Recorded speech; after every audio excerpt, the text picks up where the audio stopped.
อนอบน้อมต่อพระรัตนตรัยแก้วเจ้าสามประการน้อมเอาคุณพระพุทธเจ้าคุณพระธรรมเจ้าคุณพระสังฆเจ้าคุณพระอรหันตเจ้าอริยสงฆ์เจ้าชุตนชุองค์ได้เมตตาแผ่ปารมีมาเป็นนวโลกุตตรธรรมปกเก่าเกศาปกห่มรักษาครูบาอาจารย์พระมหาเถระพระเถรานุเถระเปื่อนสหธรรมิกสหพรหมจารีทุกรูปทุกองค์ปกห่มรักษาศรัทธาสาธุชนคนดีเท่าแก่อีป่ออีแม่ตั้งหลายทุกท่านทุกคนที่ติดตามรับฟังรายการเสียงธรรมยามค่ำสารธรรมยามค่ำเป็นเสียงธรรมจากวัดบรรพตสถิตวันนี้ดำเนินรายการโดยอัตมาภาพพระมหาสมชาติชาตปัญโยวัดบรรพตสถิตอำเภอเมืองจังหวัดลำปางรับผิดชอบดำเนินรายการศรัทธาญาติโยมพบปะกันวันนี้วันที่5 เดือนพฤศจิกายนศรัทธาญาติโยมหลายคนก็อาจจะมีวันเกิดตรงกันครับวันที่5 เดือนพฤศจิกายนก็ตรงกันครับของอาตมาตัวเนอก็ขออำนวยพรให้ผู้ที่มีวันเกิดด้วยกันทุกท่านทุกคนได้อยู่ดีมีสุขได้มีอายุมั่นขวัญยืนจากหิก่อปันมาจากหาก่อปันได้เนาะจะเดินทางขึ้นเหนือล่องใต้อย่างใดก็ขอให้ได้ปลอดภัยในทุกเส้นทางพบปะกันวันนี้ขอขอบคุณสถานีวิทยุ 106.50 เมกะเฮิรตซ์วิทยาลัยสงฆ์นครลำปางซึ่งออกอากาศจากวัดบุญญาวาสวิหารพระอารามหลวงโดยเมตตาบารมีของหลวงพ่อท่านพระครูอนุสาสวรธรรมเจ้าอาวาสวัดบุญญาวาสวิหารพระอารามหลวงเจ้าคณะอำเภอเมืองลำปางอนุเคราะห์สถานที่ตั้งสถานีขอบคุณท่านดร.จิรศักดิ์ปันลำผู้อำนวยการสถานีน้องแอมพัชริยาฟองจันตาเจ้าหน้าที่สถานีน้องนัทสถาพรสุตาคำน้องดิวอนุพงษ์ตาจินะทั้งหมดเป็นช่างเทคนิคเป็นเจ้าหน้าที่เป็นผู้เกี่ยวข้องกับสถานีได้ช่วยกันดูแลสถานี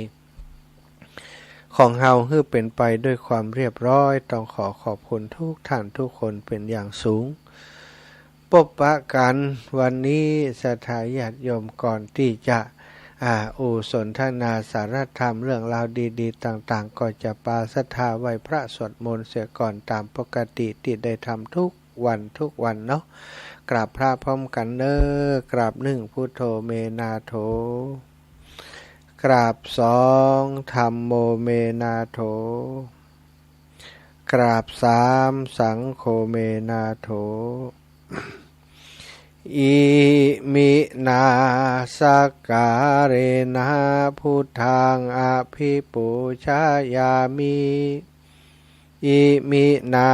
สการเรนะธัมมังอภิปูชายามิ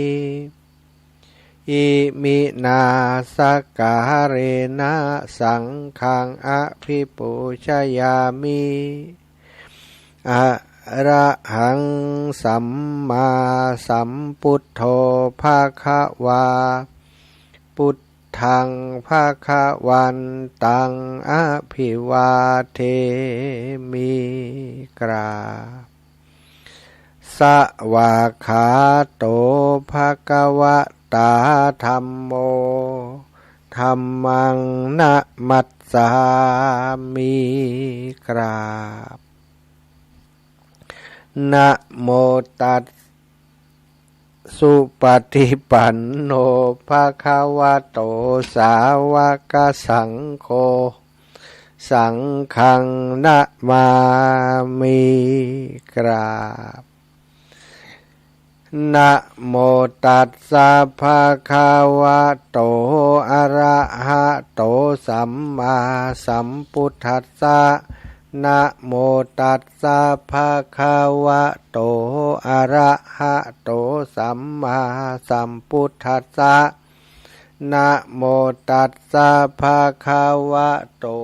อะระหะโตสัมมาสัมพุทธัสสะพุทธังสารนังคัจฉามิ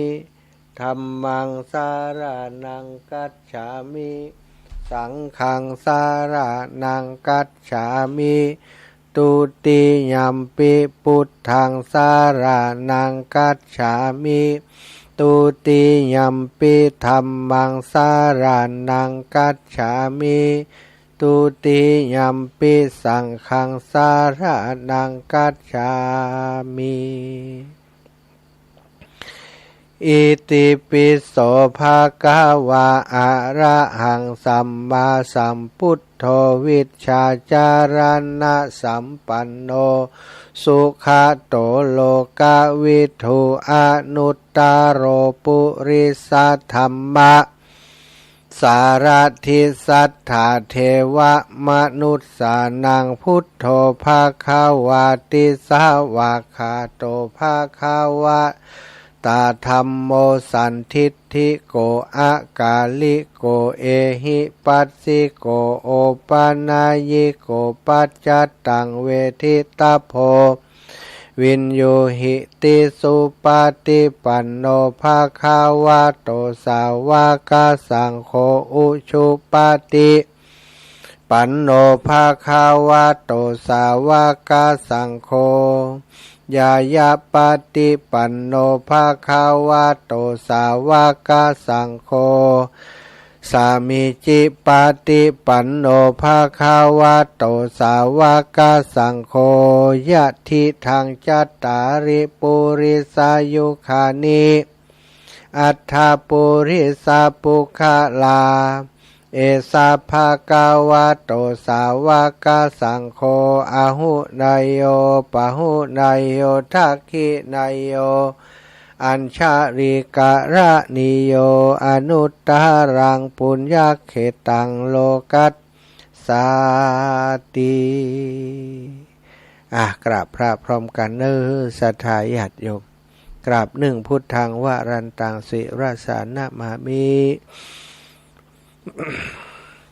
กราบสองธัมมังวรันตังสิรสานะมามิกราบสามสังฆังวรันตังสิรสานะมามิไหว้พระสวดมนต์กราบพระไหว้พระโดยการเรียบร้อยแล้วศรัทธาญาติโยมลำดับต่อไปก็จะได้อุจาสนทนาธรรมกันต่อไปเนาะวันนี้ก็เป็นวันคล้ายวันเกิดของอาตมาภาพก็มีศรัทธาสาธุชนญาติโยมตั้งหลายเท่าแก่อีพ่ออีแม่ตั้งหลายที่มีเบอร์โทรศัพท์ของอาตมาที่โทรมาได้ก็โทรมาที่ไลน์มาได้ก็ไลน์มาบางคนก็ทักแชทข้อความทาง Facebook อวยพรวันเกิดมาเนาะก็ต้องขอบคุณทุกจิตทุกใจที่ประกอบด้วยเมตตาปราณีได้มีจิตอันประกอบด้วยกรุณาหน่อยได้โทรมาหามาฮื้อศีลฮื้อปอนทุเจ้าวันนี้ทุเจ้าได้รับปอนจากศรัทธาญาติโยมโดยเฉพาะคนเฒ่าคนแก่ที่เคารพนับถือเป็นปู่ตาน้าลุงเป็นย่าเป็นแม่เป็นพี่เป็นน้องก็อำนวยปอนอวยพรมาฮื้อมีกรรมดีๆมาฝากมาแบ่งมาปันฮื้อกับอาตมาภาพฮื้อมีสุขภาพแข็งแรงสุขภาพพรรณนามัยสมบูรณ์แข็งแรงปราศจากสัพพทุกข์สัพพโศกสัพพโรคสัพพภัยว่าอันนะฮือศีลฮือปอนกันแต่ละคนก็มาประมาณนี้สถาทุกคำอวยพรก็ขอให้ย้อนคืนไปหาอีป่ออีแม่เนื้อกรรมดีๆกรรมงามๆปกปักรักษาท่านทั้งหลายท่านอาจารย์พระมหานพดลเคยให้ฟังว่าคนเฮาถ้ากล่าวคำดีๆอู้กันโดยกรรมดีๆอู้กันโดยมิตรไมตรีกรรมดีๆและมิตรไมตรีนั้นก็จะกลับไปหาเฮาถ้าเฮาอู้กรรมบดีก็ตรงกันข้ามนั่นแหละกรรมบดีก็ตกไปหาเฮาเหมือนกันยกตัวอย่างว่าคนเฮา อ่าไปอยู่หน้าปากถ้ำแล้วตะโกนออกเข้าไปในถ้ำคนหนึ่งตะโกนว่าสวัสดีครับจะถามกรรมติย้อนออกจากถ้ำมาก็สวัสดีครับครับครับครับครับครับครับถ้าเขาด่าเข้าไปในถ้ำนั้นบาห้าบาควายนะกรรมก็ออกมาจากในถ้ำก็ว่าบาห้าบาควายควายควายควายควายกรรมบดีอื่นๆก็มีเยอะเนาะจะถาที่คนจังด่ากันเฮาด่าไปอย่างใดมันก็ย้อนกลับมาหาเฮาอย่างนั้นแล้วมันย้อนกลับมาหลายกรรมเนอะจะถาอย่างคำว่าควายควายควาย มันก็ย้อนมาหาเฮาควายควายควายบาห้ามันก็มาห้าห้าห้าห้านะบาห้าบาห้าบาห้าหลายกรรมนะจะถากรรมกรรมดีๆกรรมดีๆก็ย้อนคืนมาหาเฮาเช่นเดียวกันกรรมชั่วกรรมบดีเป็นวจีทุจริตออกไปสิ่งเหล่านั้นก็ย้อนลอยถอยหลังมาหาเฮาเหมือนกันเนาะกรรมปอนของศรัทธาท่านเจ้าต่างหลายที่อำนวยปอนฮื้อศีลฮื้อปอนกับอาตมาอวยพรวันเกิดฮื้อนะเป็นคติธรรมเนียมนิยมกันจริงๆแล้วก็เป็นความห่วงใยกันเนาะยังนึกถึงกันได้ยังจำวันเกิดของกันได้ก็เป็นสิ่งสำคัญแต่ว่าบัจจัยเป็นสาระสำคัญอย่างนักหนาคนที่จำมาได้ก็บัจจัยได้มีความผิดอย่างสถาบัจจำเป็นจะต้องจำไปทุกคนทุกท่านจำของตัวเก่าเหียกระป๋อจำของแม่จำของคนที่มีบุญคุณต่อเฮาบุคคลอันเป็นที่รักของเฮานะสามีภรรยาถ้าจำกันบ่ได้นี่นักหนาเนอะ บักก้อนนี้จำได้บัดเดียวนี้บัดจำแล้วเนาะจำของอีน้องอีหนูเนาะน่ายุ่งนะสถาต้องจำให้ได้จะไปลืมวันสำคัญเนอะโดยเฉพาะผู้หญิงนี่จะแคร์ที่สุดเรื่องของวันสำคัญเกี่ยวกับตัวเขาวันเกิดก็ดีวันโน่นวันนี้นะครบรอบแต่งงานก็ดีอย่างเงี้ยนะจะไปลืมเนอะหัวใจก็ได้ไม่ยิงก็ได้ความสำคัญสิ่งเหล่านี้มีความสำคัญเป็นความละเอียดอ่อนเป็นความสุขในครอบครัวอย่างหนึ่งเนอะศรัทธาญาติโยมทั้งหลายมาแล้วคนลึกมาแล้วไว้เจ้าวันเกิดกับวันนี้เจ้ากำลังหู้เกิดวันใด กำลังได้ยินนะกะอยู่ดีมีสู้ไปเจ็บเป็นหยังตัวนี้เป็นหน้าไม่แต่จะสตังหมดนะฝั่งโทรมาแต่ปละสตังหมดแล้วศรัทธาญาติโยมทั้งหลายนะฝั่งโทรมาเตือนนะวันเกิดก็เกิดไปแล้วเฮาไม่ได้เกิดแต่โยมแม่เกิด วันนี้เราอ่อนเอาเค้กมาฮือก็บอกคืออีแม่เป่าเพราะเฮาไม่ได้เกิดอีแม่เป็นคนเกิดเนาะก็ขอบคุณแม่ครูลาวันคุยคำเนาะได้ประพันธ์บทกวีบทกลมาฮือเนาะได้กับพันบทกวีบทกลมาเฮออำนวยปอนวันเกิดนะก็ต้องขอบคุณนักนะถ้าอาตมาเองก็บ่ได้โฟดนะบ่ได้โฟดวันเกิดของตัวเก่าบ่ได้อวยพรให้ตัวเก่าแต่อย่างใดแต่ก็ทุกวันก็ขอบคุณร่างกายนี้ติปาสร้างสมอบรมสร้างสมคุณงามความดีทุกวันอย่างใดก็ตามเนื่องจากว่าวันนี้เป็นวันถือว่าเป็นวันสำคัญนะของตัวอาตมาเนาะสำคัญอย่างใดก็สำคัญที่ได้เกิดลืมตามาดูโลกใบนี้แล้วก็ได้รับความฮักความเมตตาจากผู้เป็นพ่อผู้เป็นแม่ผู้เป็นญาติกาพี่น้องได้ประคบประงมได้ดูแลมาตั้งแม่นี้ก็ดูแลมาตั้งแต่อยู่ในท้องประคับประคองจนอาตมาคลอดออกมาเกิดออกมาตรงกับวันอังคารที่5เดือนพฤศจิกายน2506แวขึ้นมาเนาะตัวใหญ่บะเล็กบะเล่นอีแม่เล่าให้ฟังเปิ่นเอาดงมาใส่ตีนล่ำดงพุ่นว่า คนที่เป็นนั่นแม่เปิ่นห้องว่าหมอทำขอดหมอทำแย่เนาะสมัยนั้นจำได้ว่าแม่หลวงเตี่ยงชื่อว่าแม่หลวงเตี่ยงเป็นคนที่เป็นหมอตำแยให้กับอาตมาธัมโมสังโฆอีหล่ะ มันยังมาตัวใหญ่ปลาล่ำปลาเหลือบานี่เอาเจ้าคนนายคนโลนี่เปิ่นจะตักกันอย่างอันเนาะสถานเนาะเกิดแล้วเปิ่นเนี่ยอย่างตัดนี่กะตัดสะดือแล้วเปิ่นเอาใส่ดงเนาะใส่ดงก็เอาไปทำพิธีอย่างมาหัวนะลูกผีก็ลูกคนถ้าลูกผีเอาไปบ่เดียวนี้ถ้าลูกคนขอให้มีชีวิตอยู่อีนะเปิ่นว่ายังได้พ่องบ่หัวนะเปิ่นเอาไปทำพิธีแต่ว่าได้อันในสมัยก่อนเปิ่นจะมีพิธีแบบนั้นเนาะเปิ่นก็ไปทำพิธี นะแม่หลวงเตียงที่เป็นอันหมอตำแยเป็นแม่หมอฮื้อนั้นน่ะแม่ฮับแม่ขวัญแม่ผู้ที่ฮับเอาอาตม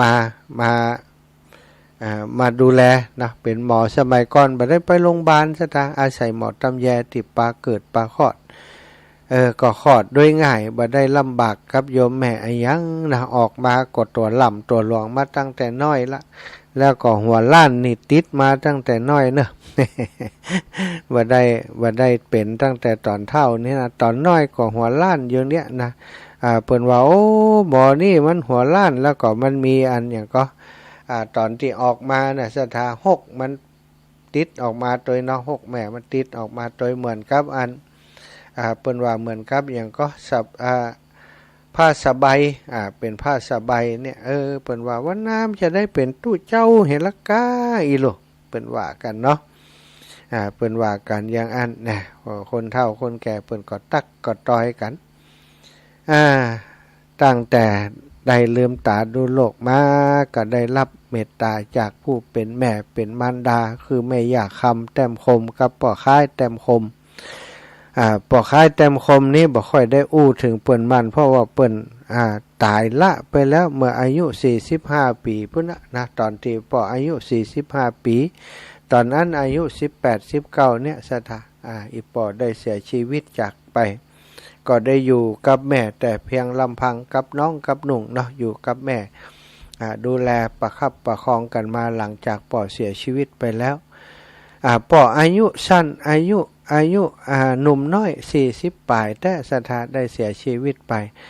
ป่อนี่ก็เป็นคนที่ต่อสู้ชีวิตเป็นคนเป็นปอกกล้าสถาหุ่มกล้าหุ่มขายทำมาหากินสุจริตแล้วก็ที่ประทับใจโยมป่อก็คือป่อนี่เป็นคนมีเมตตาสูงเป็นคนจิตใจมีความเสียสละมีจิตอาสาอยู่ที่ไหนนี่ละอ่อนตอมตะยุ่มไว้รุ่นนี่หุ่มอีป่อเพราะอีป่อเป็นคนอู้ปะล่องปะแรงเป็นจังซ้อเก่าซะทะเป็นจังซ้อมีกำจ่อยกำซ้อคือเขาฟังละอ่อนหุ่มละอ่อนชอบ เป็นมีกำคมกำตลกอย่างนักดอกไว้รุ่นสมัยก่อนนี้จะมักจะมาแอวหาอีป่อก็มักจะอู้กับหมู่วัยรุ่นเขาเนี่ยม่วนกันเนาะคนสมัยก่อนนี่นะหนังหิงไฟกันไข่หัวกันเศร้านะกำที่เป็นอู้เล่นอู้หัวกันเนี่ยเป็นคนที่มีเสน่ห์โยมป่อเป็นจังซอตัวเปิ้นจะน้อยกว่าอาตมาซะทะอีป่อตัวป่อใหญ่ต่อใด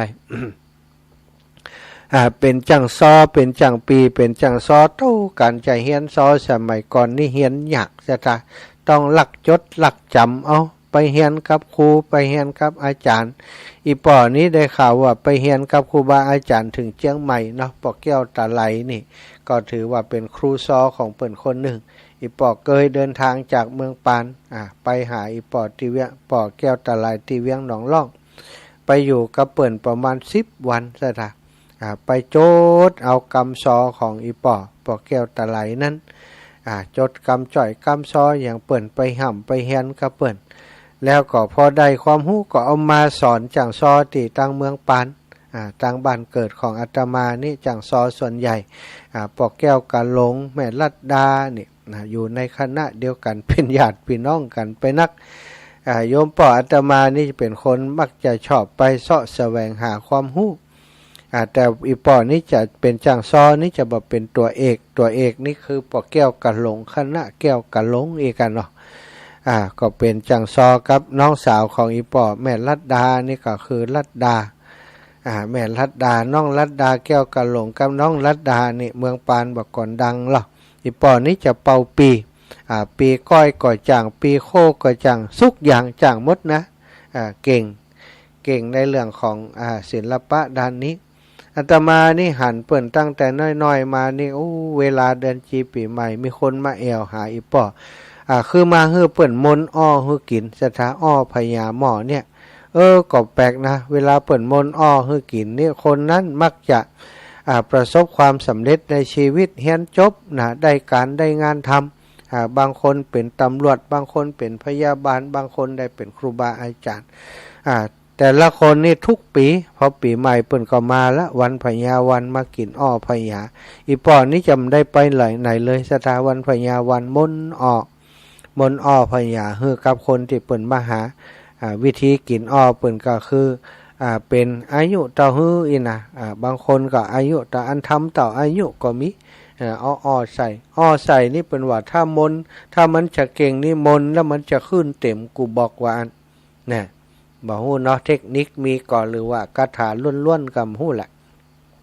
อาตมานี่ก็ได้กินอ้อพญาด้วยเปิ้นนะได้พญาถ้าความจริงถ้าจำพญาปึกและลึกหลวงกว่านี้นะถ้ามันได้กินอ้อพญาจากอีปอก็ได้กินกับเปิ้นทุกปีแล้วก็สมัยก่อนครูซอนี่เปิ้นจะอยู่บ้านเฮาสมัยก่อนมันบ่มีเทพบ่มีอย่างเนาะสถาถ้าจะเฮียนซอต้องมาเฮียนกับติเฮียนกับบ้านเปิ้นแล้วมาอยู่ด้วยเปิ้นอาจจะเป็นเดือน2เดือนก็แล้วแต่ก็มีจังซอหลายๆคนเนาะป้าหน่วยเนี่ยบ้านตรงสะแกงนี่นะตั้งแม่ครูอัมพรนี่น้องของป้าหน่วยนี่ไปเฮียนซอกับอีป่อแต่ว่าได้มาสอนน้องสาวแม่ครูอัมพรไปเฮียนที่อื่นป้าหน่วยนี่ไปเฮียนอยู่กับอีป่อแล้วก็สุเกียรติติดรักนิดเลยนะไปเฮียนกับอีป่อไปเฮียนกับป่อหลงเขาไปเฮียนซอนะแล้วเปิ่นเวลาเปิ่นไปเฮียนก็อย่างว่านะไปอยู่ไปจะประจำเลยไปกินข้าวเป่าไฟโดยกันนะเนี่ยการเนี่ยงานไปเป็นลูกศิษย์กลกุฏิเลยก็เอาจนเปิ่นจำได้มีทักษะสามารถจำได้ทำได้ก็เอาไปฝึกไปสอนไปฝึกที่บ้านแล้วก็กลับมาเป็นวางมาห้ำมาเฮียนจำได้ว่ามีคนจะซ่อนคนหนึ่งก็ไปเฮียนซอกับอีป่อบัดเดี๋ยวนี้ชื่อป้าทองเหรียญนะป้าทองเหรียญตอนนั้นเป็นสาวเป็นคนแก่ซ่อนไปเฮียนซอกับอีป่อพอดทรเบาไปตอมเปิ่นซอนี่เบามาหนังเต็มโคมฟังตัว สาวก็อายก็เขินสดาเขาก็เป็นละอ่อนก็หันเปิ่นนะ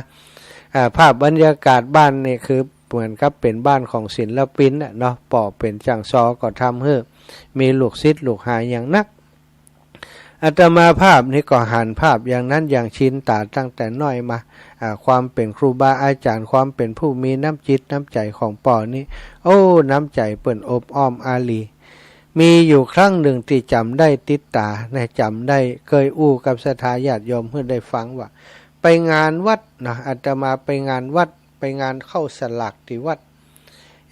เปิ่นกับหมดละจะได้ป่อมกับจำเดียวเก็บนั่นเก็บนี่เฮาอันนี้มันอันของเฮาก็ป่อใจจ่วยเปิ่นเก็บจ่วยเปิ่นเพี้ยวทุเจ้ามีไผนักวะอีปอกก็จ่วยอีแม่ก็จ่วยกันเพี้ยวกันพัดติศาลามันมีศาลาบาทเนาะศาลาบาทหลอบวิหารเนี่ยก็จ่วยเพี้ยวจ่วยพัดจ่วยเก็บเฮาหมู่ใจเนี่ยอย่างก็เอาบอกโอที่เปิ่นเอาไปปักสตังค์นะกะกวยสลักเอามาเตะเล่นเต็มนั้นเตะเล่นเต็มนั้นจนบอกโอแล้วสตังถึงอีปอแล้วก็ปากันกลับบ้านกราบโลนเปิ่นหมดมีไผละที่วัดเดินทางกลับบ้าน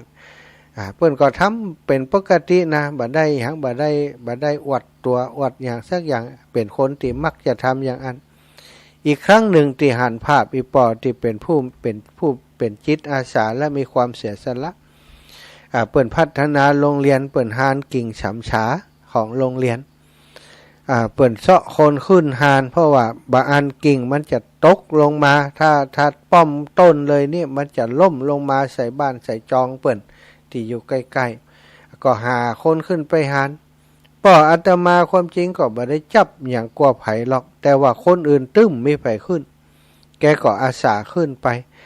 ใจมุยขึ้นไปตัดใจเหลี่ยมือเนี่ยขึ้นไปตัดแล้วก็มาตัดคนเดียวซะทะ ตัดคนเดียวนี่เอาเหลี่ยมมือขึ้นไปตัดนะตัดตั้งหลุมเรียบร้อยแล้วก็ตัดตั้งบนลงที่นี่มันหักกับสถานน้ำหนักมันนักหักปุ๊บมันก็ดีดสถานไม่ดันดีดโอ้ปออาตมาเด้งขึ้นเด้งลงเด้งขึ้นเด้งลงแกโดดใส่กิ่งไม้แหมกิ่งเกาะไว้แล้วก็ไม้ที่หักเนี่ยฟาดลงมาเกือบจะถูกแกน่ะเอาจำภาพนั่นติดตาเลยว่ามาให้แม่ฟังไอ้ป่อจะได้ยะขนาดนั้นอย่างนะคนอื่นบาหันไฟขึ้นเลยบาหันไฟไปเสียงเลยเปิ่นทำไมถึงเสียงมาให้เปิ่นมาตอนเปิ่นกลับบ้านก็กับเปิ่นว่ามันมีไผยะถ้าห้องยะมันก็แล้วนะแต่เปิ่นก็ยะจนแล้วเปิ่นก็ปลอดภัยนะครั้งนั้นเนี่ยอีป่อปลอดภัยสมัยใจมุยใจขวานป้อมก็ไม่เปิ่นอัศธาเก้านี่โอบ3เปิ้นนะต้นโกต้นฉ่ำฉาตอนนั้นพอหานพออย่างแล้วเปิ้นก็มาตัดทั้งหลุมคนทั้งหลายก็ช่วยกันนั่นคือภาพที่จำได้เนาะที่ป่อเปิ้นเป็นคนที่มีจิตเสียสละแล้วก็ที่จำได้อีกเรื่องหนึ่งก็คือจิตใจที่เกื้อกูลต่อญาติพี่น้องสมัยก่อนเข้าอยากหมากแพงญาติพี่น้องนี่มีบางครอบครัวที่พ่อแม่เปิ้นบ่อยู่ตัวพ่อแม่ไปทำงานในป่าในเขาไปเก็บเมียงเก็บตองแล้วก็ลูกอยู่ที่บ้านเข้าปอกินนาเปิ่นมีนักนะเข้าเปิ่นปอกินเปิ่นก็ไปหาป่อไปแอวหาบะอ้าวอีกนะสะปายถงไปตัวเหียพอหลานจะกลับอีปอกก็เอาเข้าเนี่ยใส่เอาเข้าตักเข้าใส่ให้หลานเอาผ้าเอาพักอย่างปกตั้งหน้าเหีย ใช่จะกลัวอีแม่ว่าแต่เขาก็หันนะเนาะหันเป็นอย่างอันเป็นประจำเปิ้นก็บอกจะไปบอกให้แม่มึงเนอะนะความจริงบอกก็คงเป็นอย่างและแม่ก็คงจะหู้อยู่แต่เปิ้นก็เกรงใจกันในครอบครัวเนาะเปิ้นก็ทำหันภาพอย่างอี้จนชินตาถึงความมีน้ำใจทุกวันนี้เวลาทำอะไรอย่างติดทำเสียสละช่วยเหลือคนนี้ก็มักจะนึกถึงอีปอเมื่อมักจะนึกถึงอีปอว่าเฮานี่คงจะได้DNA เชื้อสายมาจากเปิ้นส่วนหนึ่งนะทำให้เฮาเป็นคนมีบุคลิกลักษณะแบบนี้นะเป็นคนที่ชอบช่วยเหลือคนอื่นมีความเสียสละมีจิตอาสาอันนี้ก็ชมตัวเก่านะสถาในด้านนี้นี่ก็ถือว่าพอใจได้อิตนะบัจเจว่าดีกว่าคนอื่นเป็นคนมีจิตอาสามีความเสียสละที่พอใจได้ บอกเป็นคนที่ถึงจะหันแก่ตัวก็หันบอกปนักต่อใดมักจะเสียสละมากกว่าที่จะหันแก่ตัวเนาะแล้วก็มาอู้ถึงเรื่องของป่อนี้ที่เปิ่นอายุสั้นเปิ่นอายุแค่40ปลายนั่นเพราะว่าเปิ่นหุ่มกล้าหุ่มขายเนี่ยเนาะสถานแล้วก็เวลาไปกล้าไปขายเปิ่นหันอย่างก็จับมาเป็นน้ำก้านน้ำขายกลับมาบ้านก็เอามากล้ามาขายเอามาทำเปิ่นไปหันลูกโป่งสวรรค์เขาทำลูกโป่งสวรรค์งานกีฬางานหนึ่งเต้าโรขายดีสถานเราอ่อนมาซื้อมืดกำให้ดีขนาดว่ากำให้เป็นปัน2 ปันต่อวันเนี่ยปัน2 ปันสมัยนั่นก่อนนักเนาะก็ไปถามว่าซื้อที่ไหนนี่อย่างเงี้ยอย่างใดนี่ไปสอบไปถามเปิ่นจนคนที่เปิ่นทำการกล้าขายเรื่องลูกโป่งสวรรค์ก็แนะนำอีปอแนะนำแล้วก็ขายอุปกรณ์ให้พอเปิ่นขายอุปกรณ์ให้แกก็เอามาทำก็ขายดีตะสถานงานกีฬาบอกก่อนในกีฬาโรงเรียนนี่ปะรู้คนมาซื้อมาอันลูกละอ่อนมันซื้อลูกโป่งไปก็กำไปถ้ามันลอยไปก็มาซื้อให้ไม่นี่แกนฉลึงอย่างนั้นสถานก็ได้วันละหลายตังค์แล้วก็ไปงานกีฬาแห่งหนึ่งปรากฏว่ามันขายดีนั่นน่ะสถานอุปกรณ์ที่ใช้อุปกรณ์นี่หม้อไหถลายปากที่เป็นอลูมิเนียมเนี่ยเอาใส่เข้าไปในถังแล้วก็เอาโซดาไฟเข้าใส่แล้วก็ปิดฝาเนาะมันก็ทำปฏิกิริยากลายเป็นก๊าซเป็นแก๊สที่เป็นลูกโป่งสวรรค์นั่นน่ะทีนี้พอหม้อไหถลายปากกะละมังถังแตกที่ไปซื้อมามันหมดมันมีล่ะจำอีปอก็เข้าไปซื้ออันอลูมิเนียมอย่างที่ในเวียงที่เป็นผงเป็นนี่นะสถาแล้วก็เอาไปใส่ปรากฏว่าปิดบัดตันสถาคือบัดระวังเนาะปิดบัดตันมันก็พ่นอันแก๊สผงก๊าซเข้ามาเต็มหน้าเปิ่นเลยนะเต็มตาเต็มนี่แล้วตั้งแต่หันมาเปิ่นก่อนเลยตาบอด ตาบอดเสียตาไปถึง2 แก่นเลยศรัทธาญาติโยมบาหันไอ้ยังแล้วจากคนที่เคยทำมาหากินได้มาอยู่แบบไร้ค่าแบบนั้นเปิ่นก็ความจริงคำว่าเปิ่นคิดฆ่าตัวตายนี่บ่อยมากบอกคืออาตมาไปซื้อยาก็อย่างการเนี่ยก็บอกว่าปอกไปเนี่ยอย่างอ่านถ้าเนี่ยอย่างอ่านลูกเต้าจะอย่างใดนะอังเตือก็จะเอาเจือกมามัดคอมาแขวนคอขวาไปสะปะแกจะเนี่ยนั่นนะแต่ทุกครั้งนี่ถ้าลูกหลานหันก็บอกคือแกก็ได้สติแกก็ทำแต่ต่อมาก็ปรากฏว่าเป็นโรคลมโรคอย่างเนี้ยเกิดขึ้นซะท่าคนที่อยู่ในสภาพอย่างอันเนาะมันจากทำงานจากอย่างดีๆเนี่ยพออยู่อย่างอันอาจจะมีความเครียดในสมองก็อย่างการนี่แล้วก็มันไม่ได้ออกกำลังกาย ต่อมาก็เส้นน่าจะเป็นเรื่องของเส้นเลือดในสมองแตกตอนที่เปิ้นตายอาตมาก็มาเป็นลูกจ้างเปิ้นอยู่ในเวียงเพ่เขาก็ส่งข่าวมาว่าปอดตายก็กลับไปทำการชาปนกิจให้เปิ้นนะตอนที่เปิ้นอายุเพียง45 ปีตอนนั้นก็18-19 ปีอาตมาภาพสูญเสียปอไปแต่ความทรงจำที่ดีที่มีจากปอนั้นก็ยังจดจำได้หลายอย่างหลายเรื่องอาตมาเองนี่ก็ตอนนั้นนะช่วงที่เป็นวัยรุ่นก็ลึกต่อเปิ้นลึกต่อปอนี่โดนบุบโดนตีตั้งแต่น้อยถึงใหญ่ถึงเป็นวัยรุ่นก็ยังโดนบุบอยู่นะสตาเพราะว่าลึกนั่นเนาะบางทีก็อาจจะป้องหุ่มปอดเท่าใด ง่ายๆก็คือเป็นไม่เบื่อไม่เมากันนะแต่อย่างใดก็ตามระลึกถึงบรรลุนมาก็พาเปิ้นถ้าบ่เฮานี่บ่ถูกขนาบจากป่อจากแม่อย่างอันนี้ก็คงจะลึกจะลื่นไปนักกว่านั้นเนาะลึกบ่ก่อนนี้มันลึกอย่างสถาลึกหายลึกเปียงลึกอย่างบ่ฮู้บ่เบาเนาะบ่จ้างบอก ลึกสมัยก่อนแต่ก็ถือว่าเป็นคนลึกคนหนึ่งโดนอีปอนี่ปรับเพราะน้องหนุ่งสูง2 คนอื่นมีไผอย่างอาตมาเนี่ยพี่สาวก็ใจลึกเนาะน้องบ่าวก็เป็นคนดีเป็นคนบ่ใจลึกแต่อาตมานี่ลึกเหลือเปิ้นเหลือตานก็เลยโดนตีบ่อยนะนี่ก็ได้มีชีวิตเป็นตัวเป็นตนมาส่วนหนึ่งเนาะพ่อแม่นั่นแหละความรักของพ่อของแม่ที่อบอุ้มเฮามาอุปนิสัยหลายอย่างก็ได้จากเปิ้นมาก็ขอขอบคุณนะไปยังเทวดาบนฟ้ายมป่อค่ายแต้มคมที่ให้ชีวิตลูกมาให้ชีวิตให้จิตใจให้ความคิดอย่างต่างๆกับลูกมาทำเป็นแบบเป็นอย่างให้ลูกได้หู้ได้หัน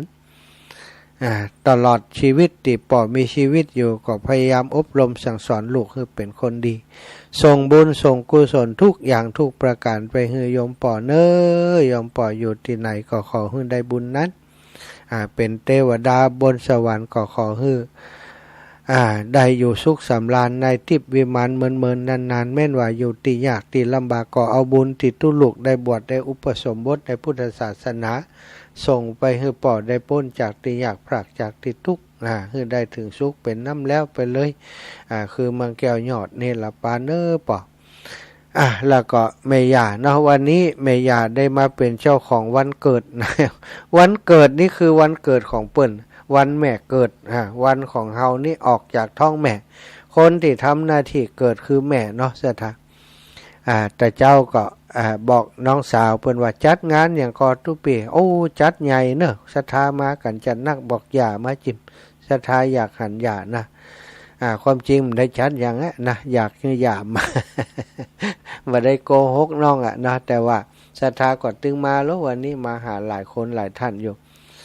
ก็บอกว่าอยากให้อย่ามาเตรียมงานเพราะวันผูกวันฮือก็จะวันผูกจะมีปลุกเสกงานพุทธพิเศษที่วัดบรรพตแล้วก็วันฮือก็จะดากฐินวันหนึ่งก็เป็นกฐินที่วัดบรรพตบอกแม่มานอนเพื่อสัก2-3 คืนเนอะตั้งแต่วันเกิดนี้ไปกันแล้วกันเนาะน้องสาวน้องต้อยกับปีสาวปีอลีวันสิ่งแสงก็ปายมแม่มาก็อยู่มาถึงตั้งแต่เจ้าละนะตั้งแต่ประมาณ10 โมง 11 โมงมาถึงที่นี่ บัดแลงนี่ละอ่อนเขาเอาเค้กมาฮื้อน้องกะลำกับครอบครัวเปิ้นเอาเค้กมาเบิร์ธเดย์ตุลุงก็บอกว่าเอ้าตุลุงได้จัดอย่างนะดีเหมือนกันเอามาก็ดีแล้วไหนๆก็เอามาก็เลยฮื้อญาติได้เป่าเค้ก ฉลองวันที่อยากเกิดลูกคนนี้นะย่าเป็นคนเหมือนกันกับป่อนั่นแหละสถามีน้ำจิตน้ำใจเป็นภรรยาที่ดีเป็นคุณแม่ที่ดีนะลูกใครได้ยังนี่เอาฮือโมดถ้าหาได้ฮือได้นะโยมแม่เป็นคนที่จิตใจอัธยาศัยใส่เอื้อเฟื้อเผื่อแผ่กับคนรอบข้างทั้งหมดทั้งมวลที่แรกตอนที่อาตมาบวชนี่บ่ยอมติ๊กบ่ฮือบวชติ๊กสถาญาติโยม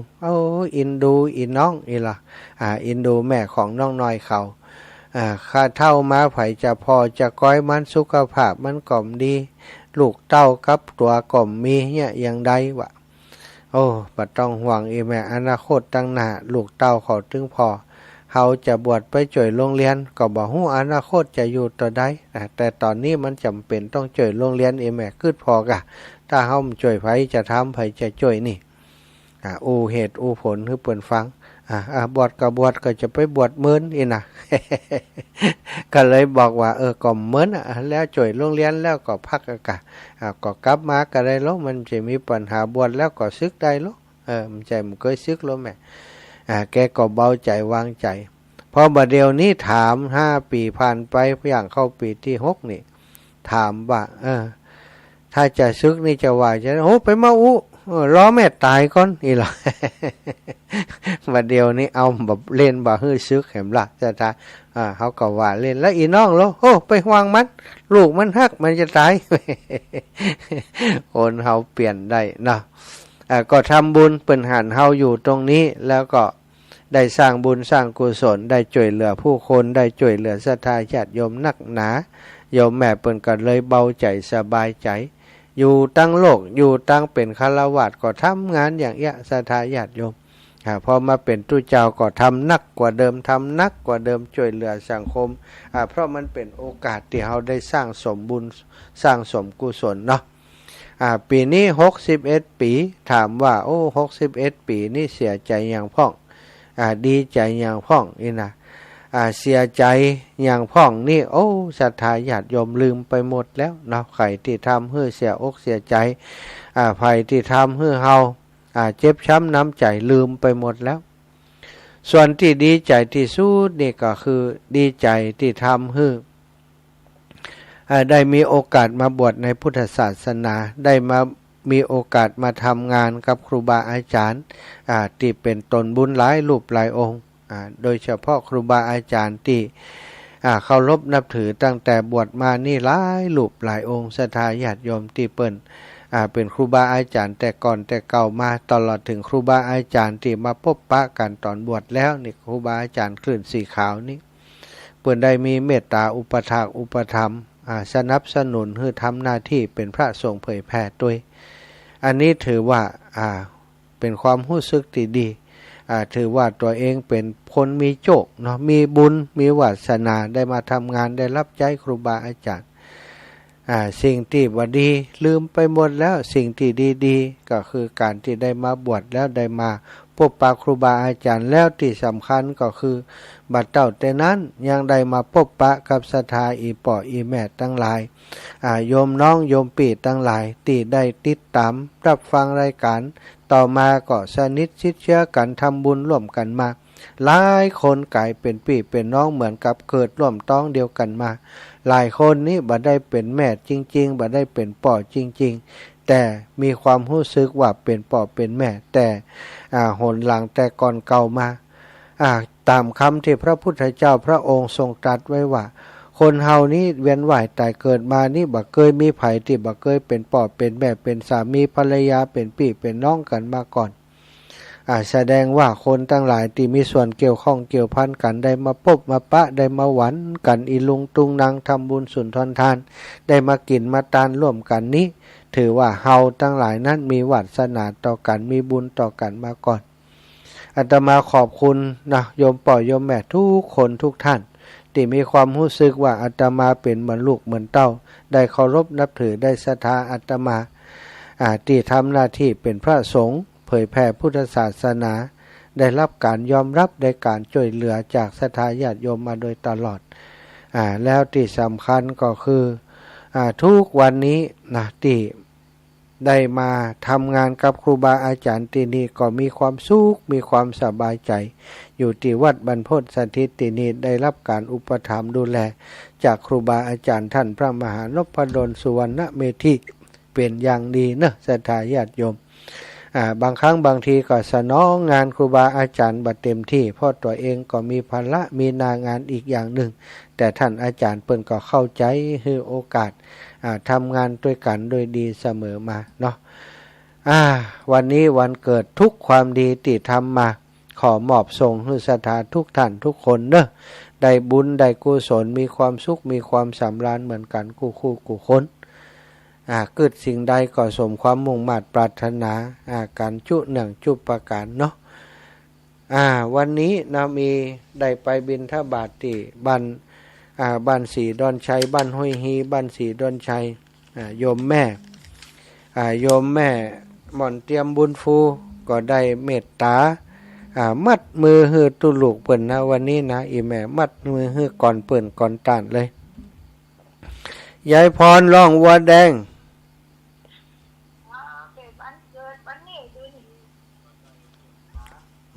วันเกิดไผ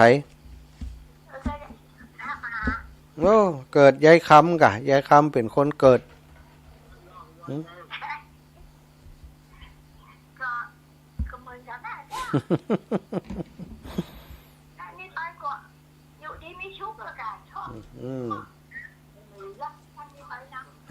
เขาบ่มีละมีแต่บุญแต่กุศลละเนาะ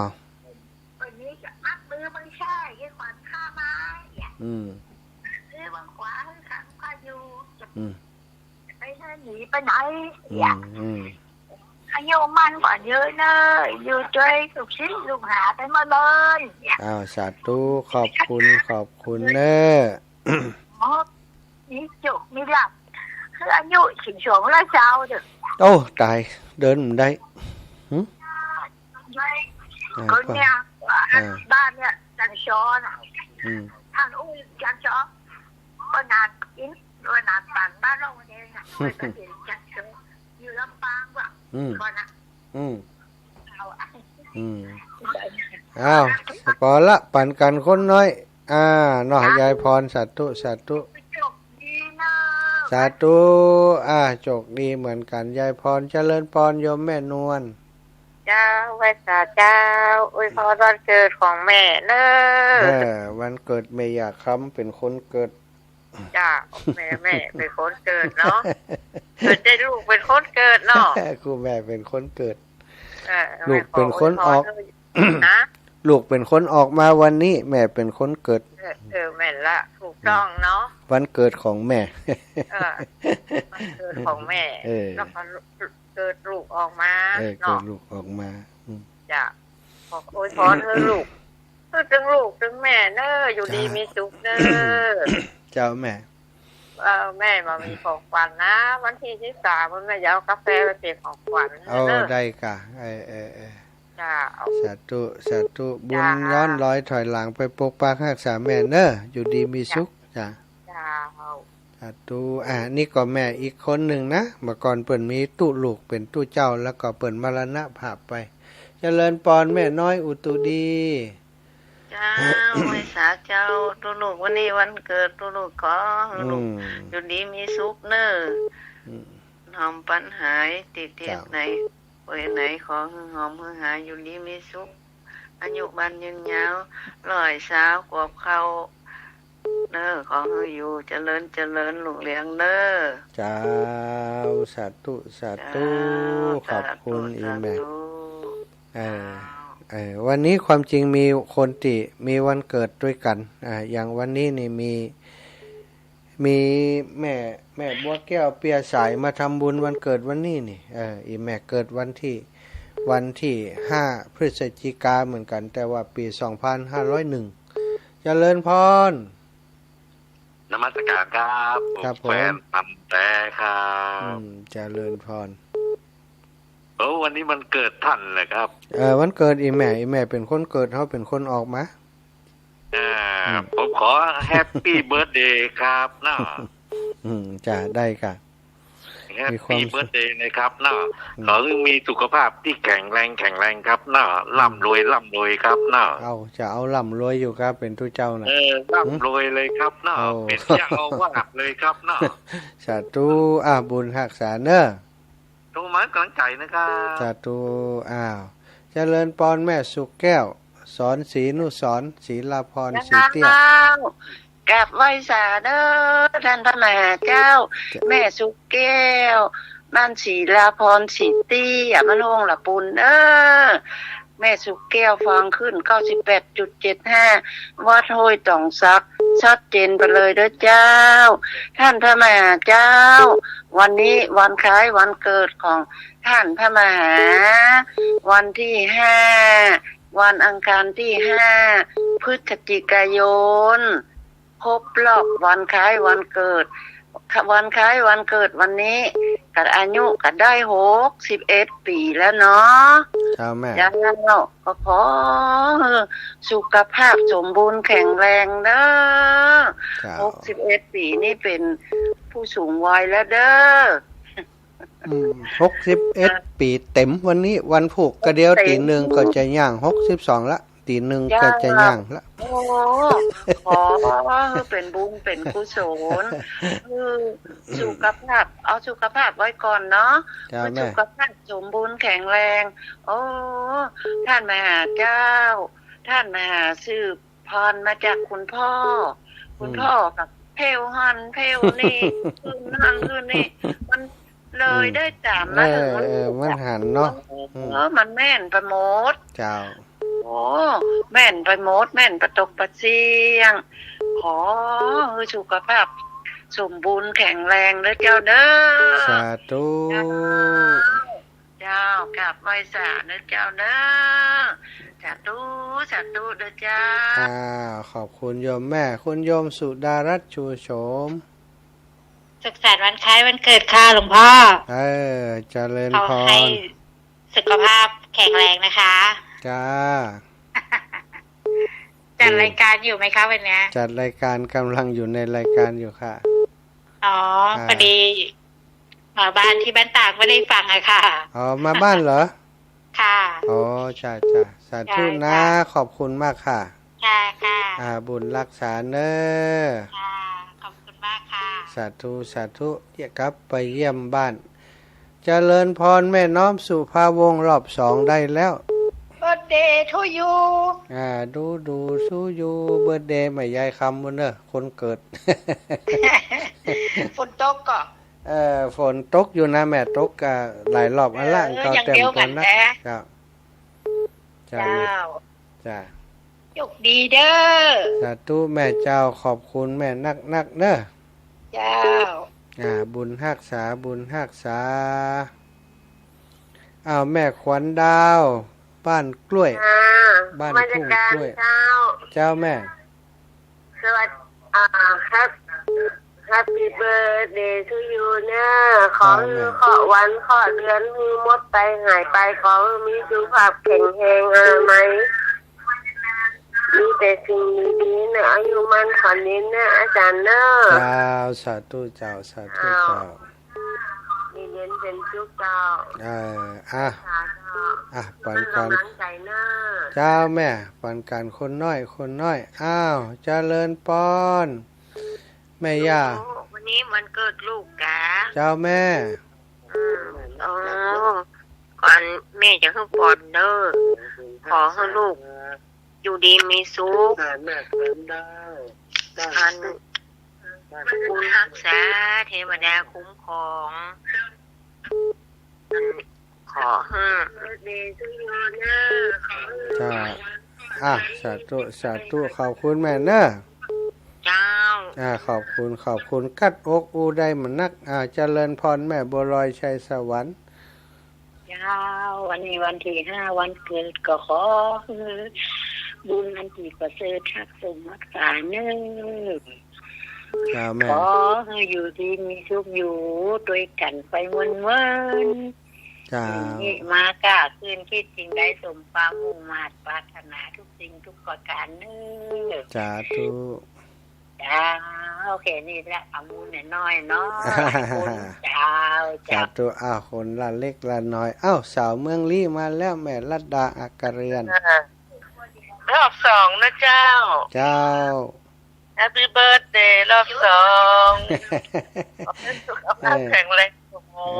รณ์ เจ้าแต่เจ้ากำลังตื่นมานี่ ตื่นมาปุ๊บเบิร์ดเดย์ทูยูเลยนี่ได้สัก100 ปีเนอะ เอาขอบคุณโยมแม่ ถูกเลยจ้าแต่คนน้อยเนาะ คนน้อยบุญย้อนลอยถอยหลังไปหาอีแม่อยู่ดีมีสุขเหมือนกันเนอะเอาแม่สมบูรณ์บ้านไร่ศิลาทอง เจ้าขอลูกขอลูกของแม่ได้อยู่ดีมีสุขเนอะ เจ้าแม่เจ้า เจ้าแม่จะอวยพรให้ลูกอย่าเจ็บและอย่าไข้แล้วก็อย่าจน จนที่เจ้าตึ้มจนกะบินทบาทก็ได้กินแล้วเจ้า บัดจนนะเจ้าสาธุสาธุสาธุเจ้าแม่อ้าวแม่น้อยบัวไขวงหารกับมาตรการเจ้าก ฐินวัดบรรพตได้ก็กฐินวันที่8เนี่ยจ้าเจ้ามาเด้อเดี๋ยวนี้ถามว่าแล้วบ่ได้เข้ากฐินตัวเก่าเลยอ่ะเจ้าเจ้าขอบคุณมันผูกจะไปบิณฑบาตพุ่นเด้อความสุขมันผูกไปบิณฑบาตพุ่นให้ดีให้รักเด้อเจ้าวันผูกจะไปบิณฑบาตโทกหัวช้างปะกันเด้อแม่บัวไข่แม่กิ่งแก้วมณีเนตรตัวแม่นิตยาตัวเจริญปอนโยมแม่บุญนาคเจ้าพระอาจารย์เจ้าโยมแม่ขอให้สุขภาพสมบูรณ์แข็งแรงวันนี้มันเกิดฟังมาตลอดนะเจ้าสาธุห่วงเป็นไงดีแล้วปนขอปนน้ำเลยจะไม่เคยได้เจ็บใครได้ป่วยอยู่กับแม่ออกสถาไปเมินฟังหาทุกวันน่ะเจ้าขอบคุณแม่ลืมยุดพระทิพย์เนอเจ้าแม่ไปลืมสาธุสว่างสวัยอยู่ดีมีสุขไปตลอดเจ้าสาธุเจ้าเอ้าเวลาจะหมดเวลาแล้วเอ้าอำนวยปอนก่อนเนอะไม่ยามมอมฮือสถายญาติโยมเจ้าเจ้าแม่วันนี้วันเกิดท่านพระมหากานั่นนะก็เจ้าเกิดวันอังคารเหมือนกันได้จ้า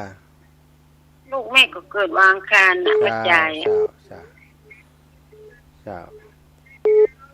อันนี้ก็ขอให้ท่านมีความสุขเนอะอยู่ดีมีสุขเนอะเจ้าแม่สาธุขอบคุณโยมแม่นะเจ้าพระมหาเกิดวันอังคารศรัทธาญาติโยมติดตามรับฟังรายการทุกท่านทุกคนเนอะขอความสุขสวัสดีจงมีแก่ศรัทธาญาติโยมทุกท่านทุกคนจัตตารโอธรรมาวัฏันติอายุวันโนสุขังพะลัง